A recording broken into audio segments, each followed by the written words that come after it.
Room 4. 17 should have been his father's. It wasn't. Derek Callahan stood in the doorway, his 8-year-old son's fingers wrapped tight around his own, staring at a woman he had never seen before. She lay motionless, surrounded by machines worth more than everything he owned, yet completely alone. No flowers, no family. Just the steady beep of a heart monitor counting down her final hours. The doctors had given up on her. But Derek's eyes caught something on that screen, something that made his hands tremble for the first time in 5 years. He had buried that part of himself the day he buried his wife. He had sworn never to go back. Now, staring at a stranger who had no idea he existed, Derek felt the weight of a choice he never asked for. What happened next would change everything. The morning had started like any other Tuesday. Derek woke at 5:30, the gray light of dawn filtering through thin curtains as he swung his legs over the side of the bed. His body ached from yesterday's warehouse shift, but he pushed through the stiffness and made his way to the kitchen. Scrambled eggs for Leo, toast with the crusts cut off because that was how Rachel used to make it, orange juice in the plastic cup with dinosaurs on the side. He had been doing this for 5 years now, ever since Rachel passed. The routine was sacred, each step a small act of love that connected him to her memory. He packed Leo's lunch with a handwritten note tucked between the sandwich and the apple. Today's note said, "You're braver than you believe," with a small drawing of a lion underneath. The drawings were terrible. Stick figures and lopsided animals, but Leo kept every single one in a shoebox under his bed. Derek knew, because he had found it once while cleaning, and he had sat on the floor of his son's room and cried for 20 minutes. That was the thing about grief. It never really left.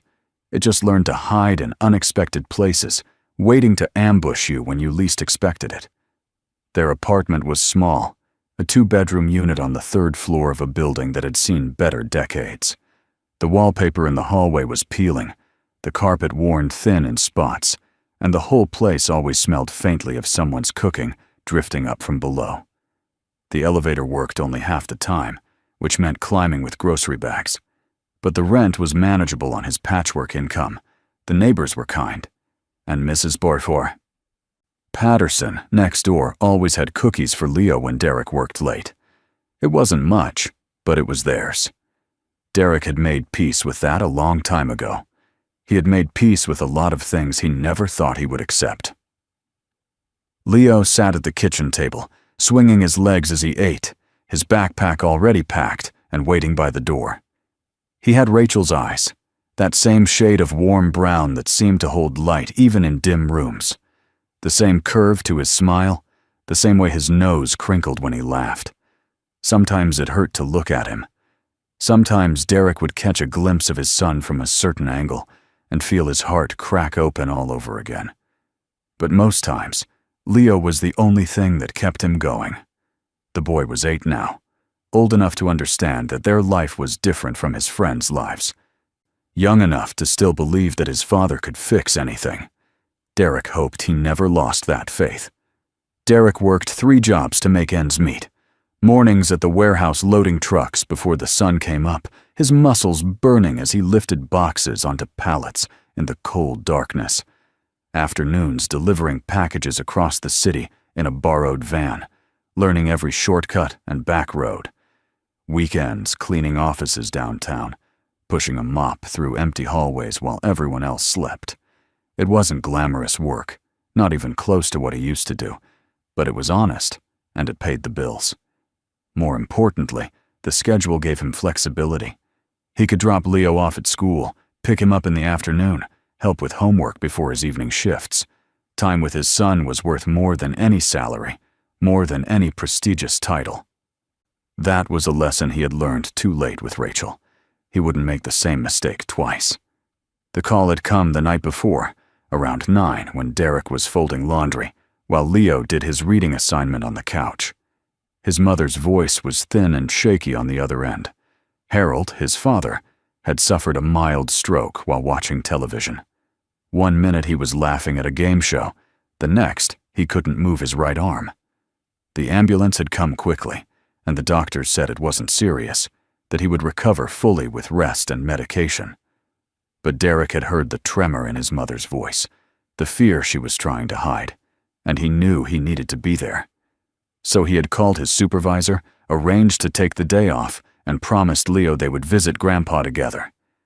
The boy had been quiet on the drive over, clutching a get-well card he had made with crayons and glitter.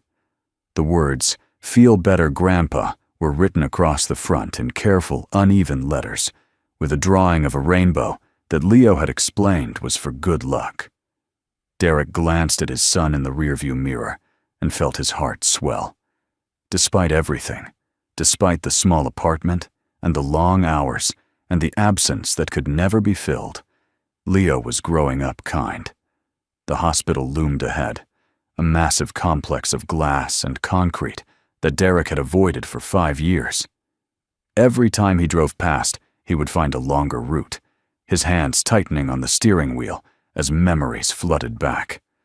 The last time he had walked through those doors, he had been wearing different clothes, a white coat instead of a faded jacket, a stethoscope around his neck instead of nothing.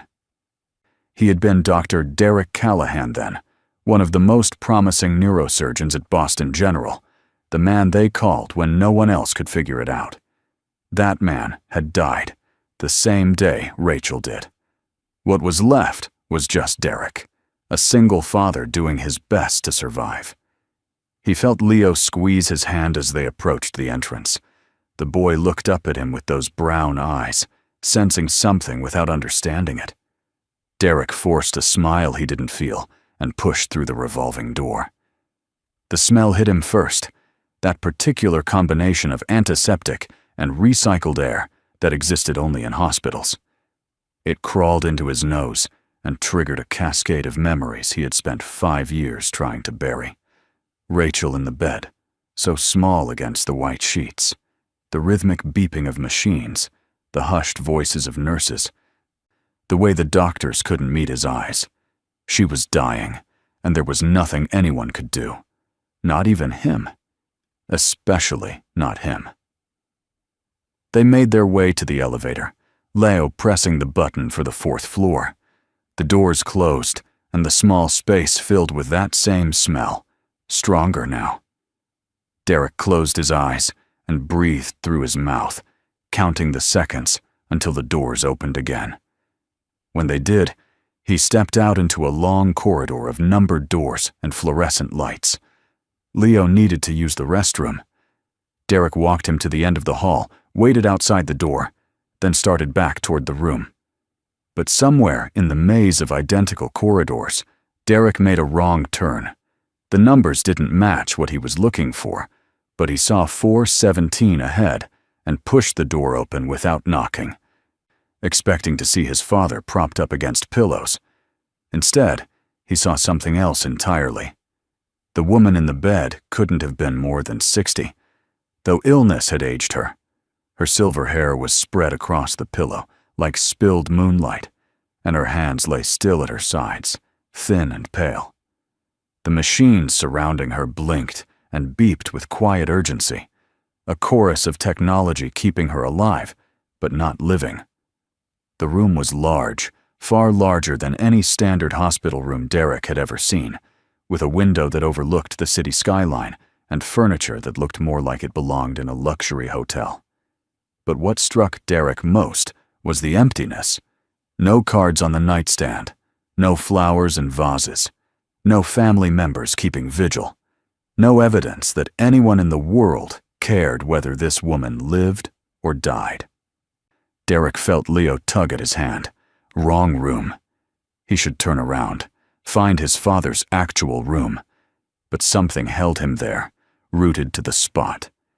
It was the rhythm of the heart monitor, the pattern of the lines on the screen, the way the woman's left hand twitched slightly against the sheets, a movement so small anyone else would dismiss it. But Derek's eyes had been trained to see what others missed. His gaze moved to the medical chart at the foot of the bed, and he read without meaning to. 5 years since he had looked at a chart like this, really looked at one with the analytical mind of a physician seeking answers. 5 years since he had been Dr. Derek Callahan, the neurosurgeon who had published papers in prestigious journals and lectured at conferences. 5 years since he had stood in operating rooms for 12 hours at a stretch, his hands steady as he navigated the delicate geography of the human brain. 5 years since Rachel had been diagnosed, since he had watched her deteriorate despite every treatment, since he had convinced himself that he could save her. 5 years since he had failed, and the failure had broken him so completely that he couldn't imagine ever being whole again. He had walked away from medicine the day they lowered her into the ground. The hospital had called for months. Colleagues had reached out, but Derek had ignored them all. He couldn't explain why to anyone who hadn't lived it. The weight of holding life in your hands and dropping it. Better to load trucks and deliver packages. Better to be ordinary. Better to be safe. But he couldn't stop looking at the screen. The numbers were wrong. Not wrong in the way that meant dying. This was different. The kind of wrong that hid in plain sight. The intracranial pressure readings, elevated but attributed to the documented hemorrhage. The subtle asymmetry in neural responses, noted but dismissed. The barely perceptible tremor in her left extremities. He had seen this pattern before. Twice in his career, both times in cases everyone else had given up on. Both times, the medical team had concluded the patient was beyond help. Both times, Derek had looked at the data and seen something different. A secondary compression, a vessel malformation hiding beneath the primary injury. Something treatable, if only someone knew where to look. Both times, he had been right. Both times, the patient had walked out alive. His hands began to tremble, not from fear, from recognition. Leo's voice broke through. "Dad, is that lady going to be okay?" Derek looked at his son, at those brown eyes so full of innocent concern for a stranger, and felt something crack open inside his chest. He looked back at the woman, at the machines missing what he could see so clearly. "I don't know," he said quietly, "but I need to find out." He settled Leo in a chair by the window with a coloring book, then moved closer to the bed. His movements were automatic, muscle memory from a lifetime ago. The diagnosis listed was extensive, a cascade of complications that led the team to recommend palliative care. They had given up. He could see it in the notes. But they had missed something. A nurse entered, her shoes squeaking against the floor. "Excuse me, sir. This is a private room." "Are you family?" Derek shook his head. "No. I came in by accident, looking for Harold Callahan, room 411. That's down the hall. This is the VIP wing." Derek moved toward the door, but couldn't stop himself. "Her intracranial pressure readings are elevated in a pattern consistent with localized subdural compression. Has anyone ordered a posterior fossa MRI?" The nurse stared at him. "I'm sorry, who are you?" Leo appeared at his side, tugging his sleeve. "Dad, I'm hungry. Can we see Grandpa now?" Derek took a deep breath. This wasn't his fight. "Yeah, buddy, let's go." They found Harold in room 411. Derek's mother, Patricia, was there fussing over blankets.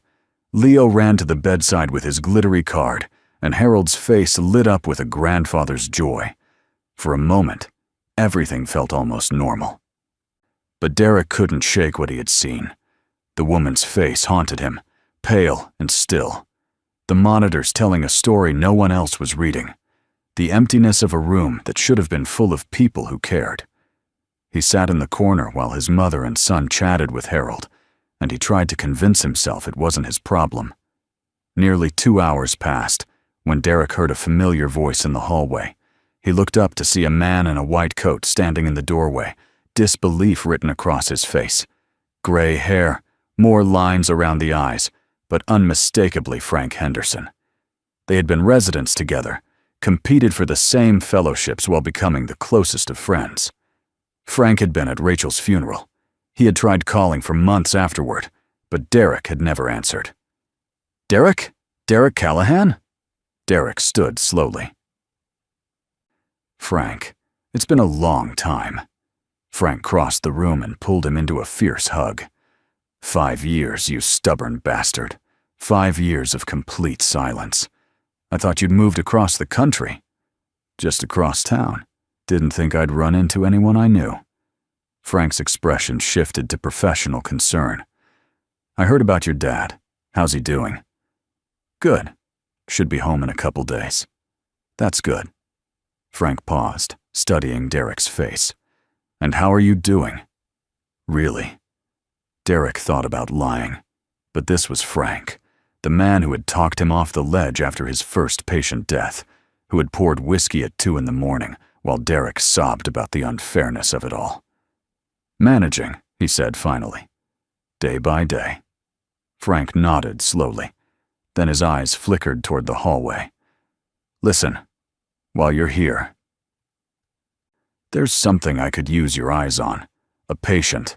Complex case, and we're running out of options. I know you're not practicing anymore, but if you could just look at the scans. Frank, Derek's voice hardened. I don't do that anymore. I know.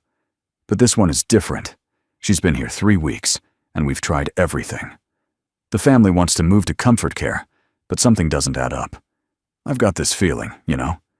The kind you used to talk about. Derek felt his stomach drop. The woman in room 417.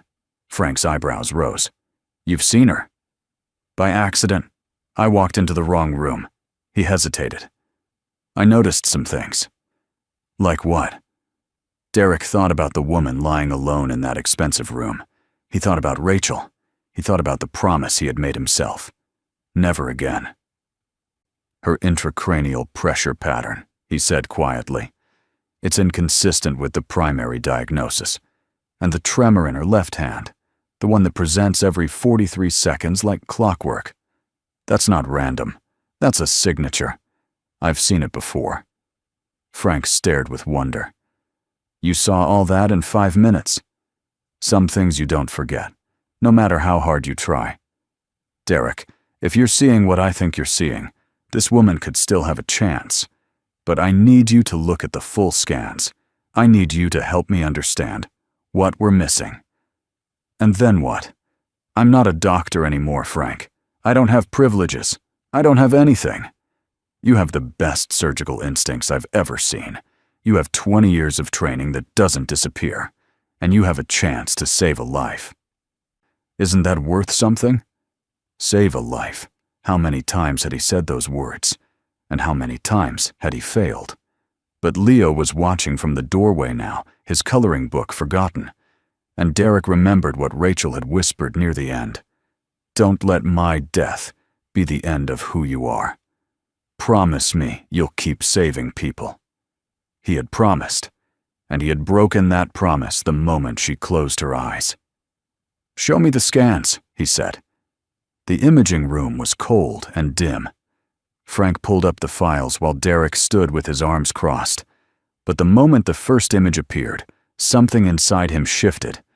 The old instincts roared to life, analyzing patterns, searching for meaning in the shadows. There. Derek pointed at a shadow so subtle it was almost invisible. That compression, it's not from the primary hemorrhage. That's a secondary site, probably caused by a vessel malformation that everyone's been attributing to the original trauma. Frank leaned closer. But the angiogram showed clear vessels. The standard angiogram wouldn't catch this. It's too deep, too small. You'd need a specific protocol. I've seen this exact presentation twice before. Both times it was missed on first review. And both times you saved them. Derek didn't respond. He was already moving to another image, his mind racing through possibilities. The knowledge was all still there, perfectly preserved. This is operable, he said finally.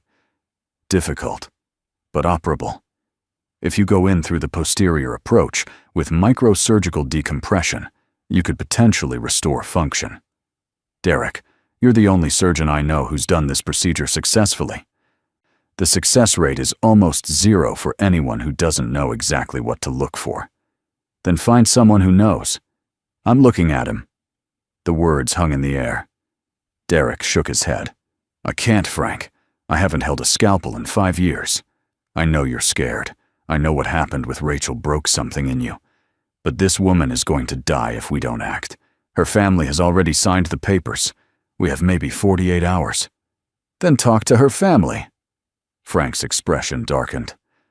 Her nephew, the one managing her care, has been pushing for comfort care since day one. Vivian Ashford is worth about $3 billion. Her nephew Raymond inherits everything when she dies.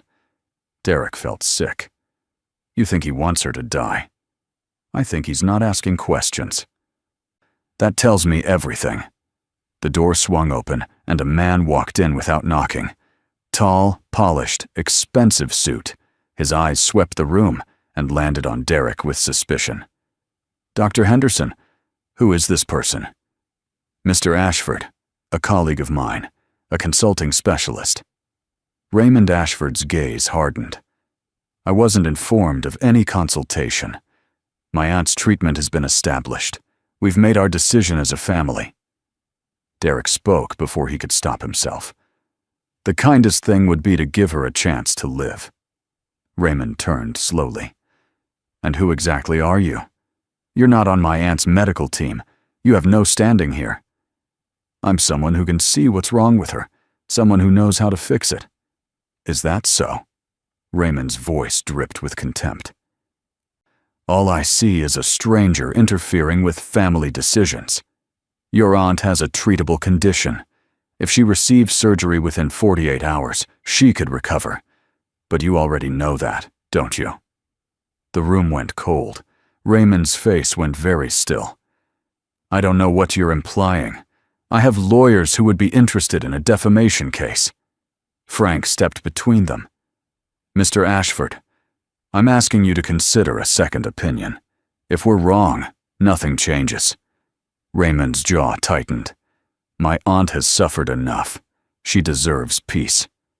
He turned and walked out, the door slamming behind him. Frank exhaled. That went well. Derek grabbed his jacket. I told you this wasn't my fight. Now I've made it worse. Maybe. Or maybe he just tipped his hand. If he really cared, he'd want to explore every option. He's not asking questions, Derek. He's shutting them down. Even if you prove there's something to operate on, who's going to do it? Frank looked at him steadily. You know who. I'm not a surgeon anymore. You never stopped being a surgeon. You just stopped practicing. There's a difference. That night, after putting Leo to bed, Derek sat in the dark of their small living room and stared at his hands. These hands had saved hundreds of lives.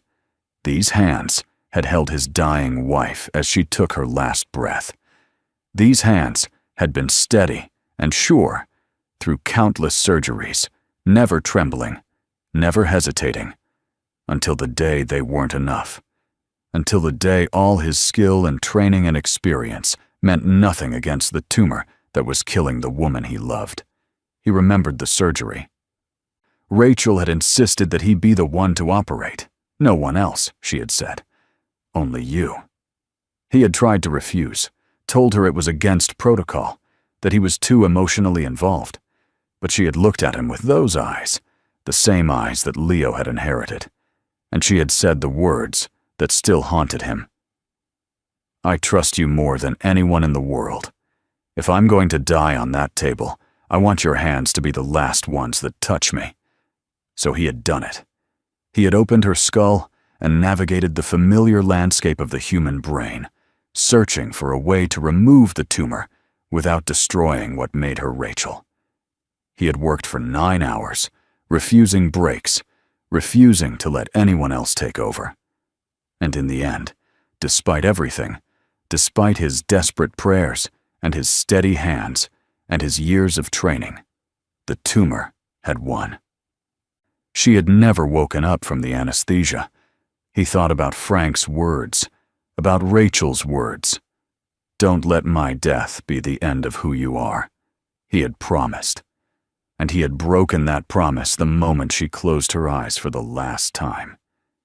He had walked out of that operating room and never looked back, convinced that his hands had failed the only person who truly mattered. But now, sitting in the darkness with the memory of Vivian Ashford's monitors flashing behind his eyes, he wondered if Rachel would be disappointed in what he had become. A man who ran away instead of fighting. A man who let fear win. Leo's bedroom door creaked open, and small footsteps padded across the floor. The boy appeared in the doorway, rubbing his eyes. "Dad? Why are you sitting in the dark?" Derek quickly wiped his face and forced a smile. "Just thinking." "Buddy, did I wake you?" Leo shook his head and climbed onto the couch beside his father, curling into his side like he used to do when he was smaller. For a few minutes, they sat in silence together. "Dad?" Leo's voice was sleepy. "That lady in the hospital today, the one who was alone. Is anyone going to help her?"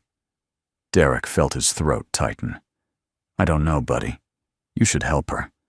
You used to help people, right? Mom told me. She said you were the best doctor in the whole world." Rachel had told him that. In the months before she got sick, when Leo was just 3 years old, she had already been filling his head with stories about his father, building him up into a hero that Derek had never felt he deserved to be. "That was a long time ago," Derek said quietly.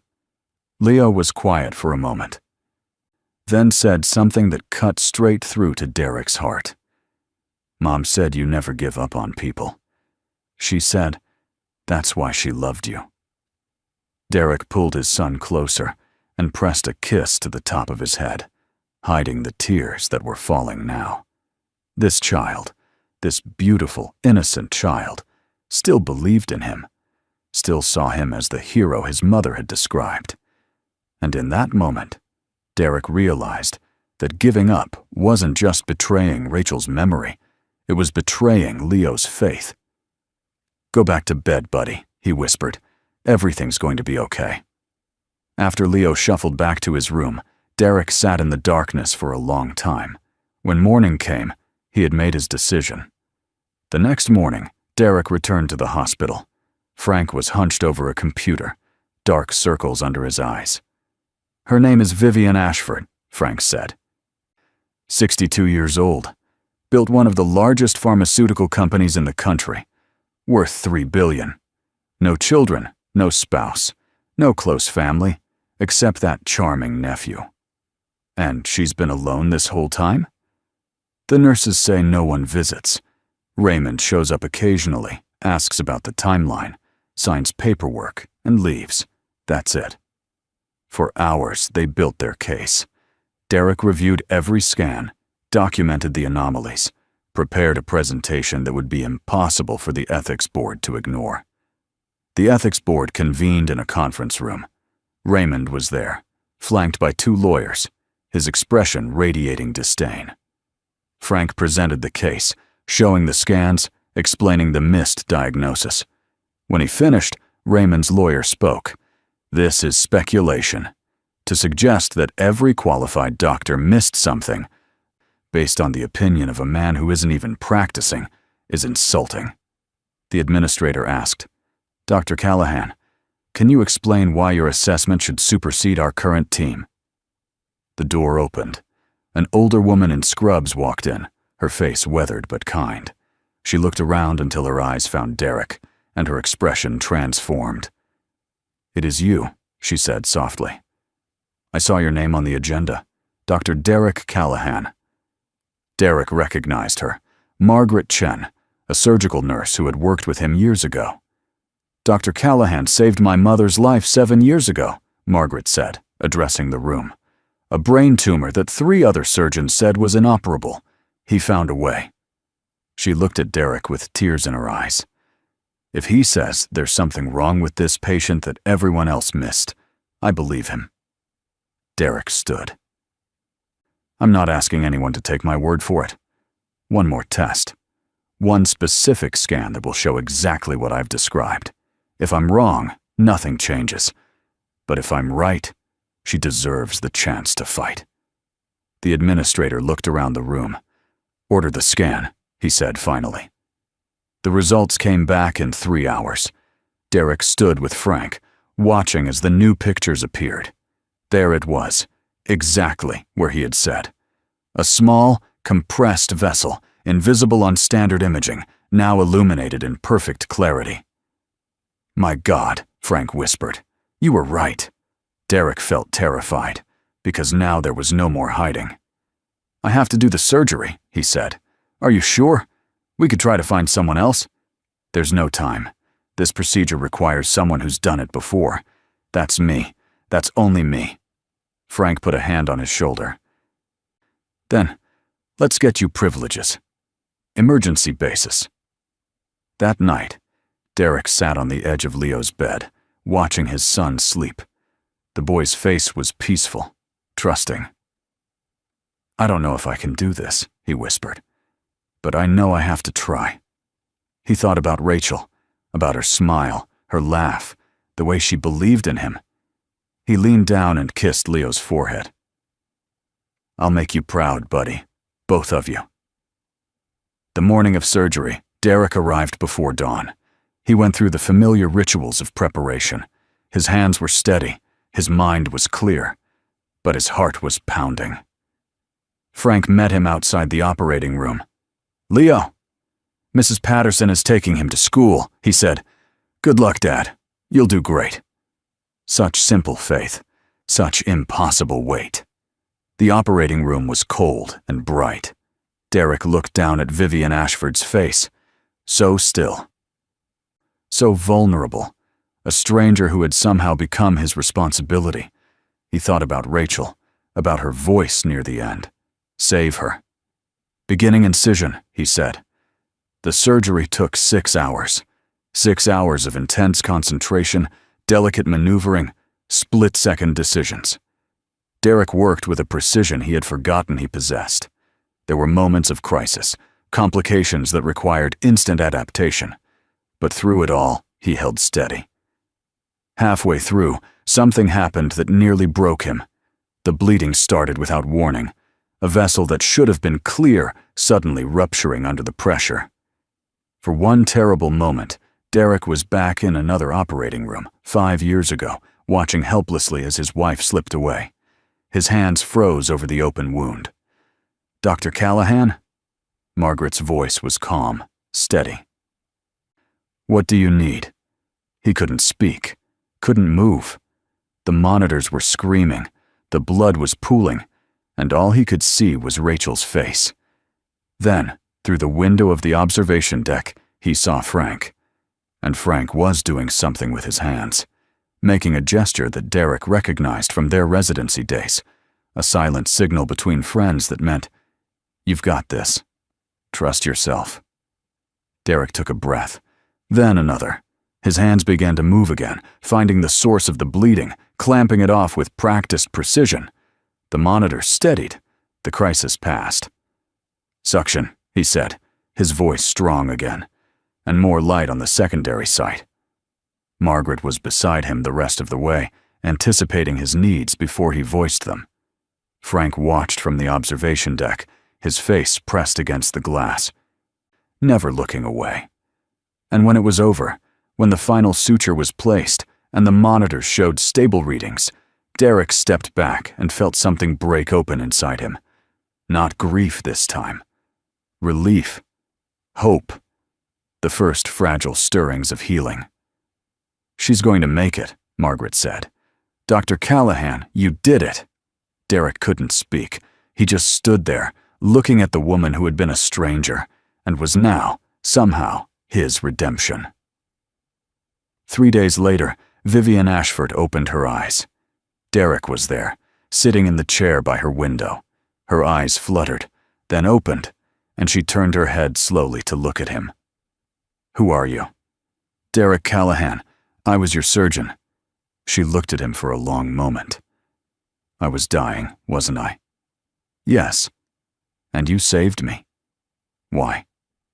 Derek thought about all the reasons. In the end, he could only tell her the truth. "Because someone once told me not to stop saving people, and I finally listened." Vivian was quiet. Then she said, "Everyone thought I was going to die. My nephew. The doctors. Your nephew wanted you to die. She didn't look surprised, just sad. I know. I've known for a long time what Raymond really wanted. I just didn't care enough to stop him. She turned to look at the empty room. I spent my whole life building an empire. By the end, I had everything except anyone who gave a damn. I know something about that, Derek said. About letting work consume everything else. I was a surgeon. I worked so much that I missed half of my wife's life. By the time I realized what mattered, it was too late. She got sick. A brain tumor. I tried to save her. But I couldn't. And you stopped. I stopped everything. Walked away from medicine, from my career, from everything except my son. But you came back. For me. I came back because I finally understood something. You can't run from who you are. You can only choose what to do with it. Over the following weeks, Vivian's recovery progressed steadily. Derek visited every day. At first professionally, then something else began to develop. Conversations that lasted hours. Shared meals in her room. Stories exchanged about lives that had taken such different paths to arrive at the same moment. He brought Leo to meet her one afternoon. The boy was shy at first, hiding behind his father's leg. But Vivian had a way with children that surprised everyone. Within an hour, Leo was showing her his coloring book, explaining each picture with serious intensity. Derek watched them together and felt something warm bloom in his chest. "Your son is wonderful," Vivian said later after Leo had fallen asleep in the chair. "You've done an amazing job. He's the best thing I ever did, the only thing that got me through the last 5 years." Vivian reached out and took his hand. "Maybe Rachel can see who he's becoming." The gesture was simple, but it meant everything. 3 months after the surgery, Derek received his medical license reinstatement. The hospital offered him a position in the neurosurgery department. It wasn't the prestigious career he had once had, but it was a beginning. A second chance. Vivian left the hospital on a bright spring morning, walking out the front doors on her own 2 feet. Derek was there with Leo to see her off. "Thank you," she said, and the words held more weight than 2 syllables should carry. 8 months later, they stood in a garden behind a small church. The guest list was short: Frank and Margaret and a handful of others who had become like family. Leo stood beside his father in a tiny suit, holding the rings with the solemnity of a sacred duty. Derek looked at Vivian, radiant in a simple white dress, and remembered the first time he had seen her, pale and dying, alone in a hospital room. Now she was alive, vibrant, happy in a way he suspected she had never been before. "I walked into the wrong room," he said softly. "No," she replied, her eyes shining. "You walked into exactly the right one." Leo cheered when they kissed. Afterward, there was cake and laughter, and a future that neither of them had expected, but both of them needed.